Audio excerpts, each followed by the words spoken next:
సువార్తకి వెళ్ళేటప్పుడు ఒక మాట అన్నాడు, నేను విన్నాను. దేవుడు పాపం కూడా చేయగలడండి అన్నాడు. అంటే బైబిల్ ఒక మాట రాసింది కదండి, దేవునికి ఏది అసాధ్యమో సమస్తము మనుషులకు అసాధ్యం, కానీ దేవునికి సమస్తము సాధ్యమే. కాబట్టి దేవుడు కావాలనుకుంటే, దేవుడు చేయాలనుకుంటే పాపం కూడా చేయగలడు అన్నాడండి. ఇప్పుడు దానికి మీరు ఏ సమాధానం చెప్తారండి? మీకు అడుగుతున్నాను. దేవుడు పాపం కూడా చెయ్యాలి అనుకుంటే చేయగలడు అని ఆయన చెప్పాడు.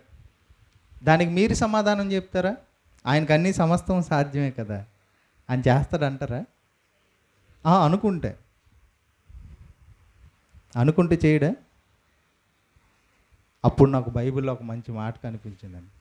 అది చూసి ఆయన అన్న ఒక వారం తర్వాత నాకు ఆ మాట కనిపించింది.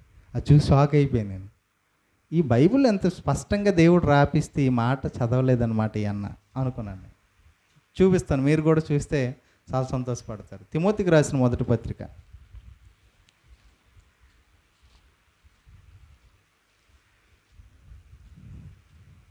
తిమోతికి రాసిన 2వ పత్రిక 2వ అధ్యాయం 13వ వచనం. తిమోతికి రాసిన 2వ పత్రిక 2వ అధ్యాయం 13వ వచనం. తీసారా? 2వ అధ్యాయం 13వ వచనం. తిమోతికి రాసిన 2వ పత్రిక 2వ అధ్యాయము 13వ వచనం.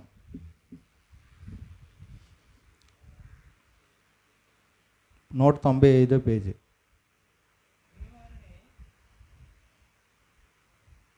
నా 14 చదువుతున్నారు మీరు.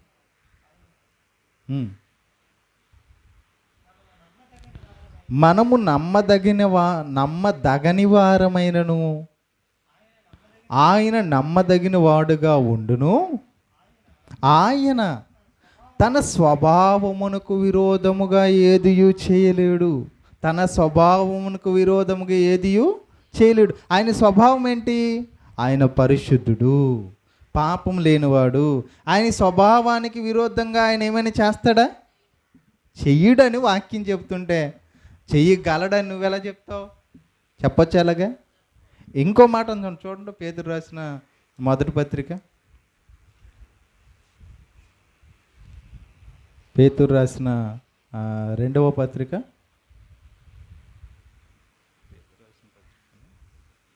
యాకోబు రాసిన పత్రిక, యాకోబు రాసిన పత్రిక 1వ అధ్యాయం 17వ వచనం.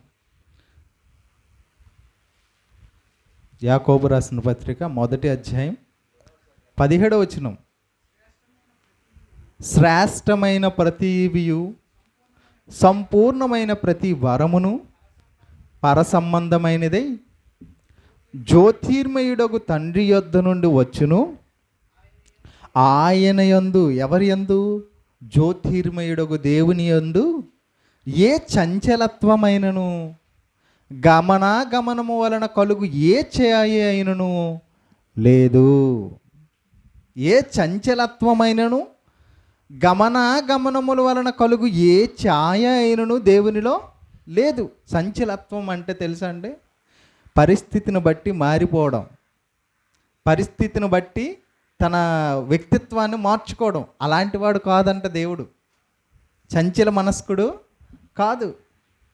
తర్వాత ఏమంటున్నాడు? గమనాగమనము వలన కలుగు ఏ ఛాయ అన్నాడు. సూర్యుడు, చంద్రుడు, భూమి తిరుగుతున్నాయి కదండి. ఈ భూమి తిరిగేటప్పుడు ఆ ఛాయ పడ్డం వల్లే రాత్రి వస్తుంది. అర్థమవుతుందా? సూర్యుడి చుట్టూ చంద్రుడు తిరుగుతున్నప్పుడు, లేదా భూమి సూర్యుడి చుట్టూ తిరుగుతున్నప్పుడు చంద్రుని యొక్క ఛాయ పడడం వల్ల మనకు పౌర్ణమిలు లేదా రాత్రి సమయాలు ఇవన్నీ ఏర్పడతాయి. అంటే ఇలా తిరగడం వల్ల ఏం జరుగుతుంది? గమనము వలన ఛాయ, నీడ పడుతుంది. చంద్రుడి యొక్క నీడ, సూర్యుడి యొక్క నీడ దేని మీద పడుతుంది? భూమి మీద పడుతుంది. ఆ గమనంలో ఏ ఛాయ అయినను, అంటే అలా కలిగే ఛాయ కూడా చూడండి. మధ్యాహ్నం కాలంలో మనం నిల్చున్నాం అనుకోండి, సూర్యుడి ఎండ మన మీద పడినప్పుడు వెనకతలు ఏం పడుతుంది? నీడ కదా. అలా కలిగే ఛాయ అంటే నీడ ఎవరిలో లేదంట?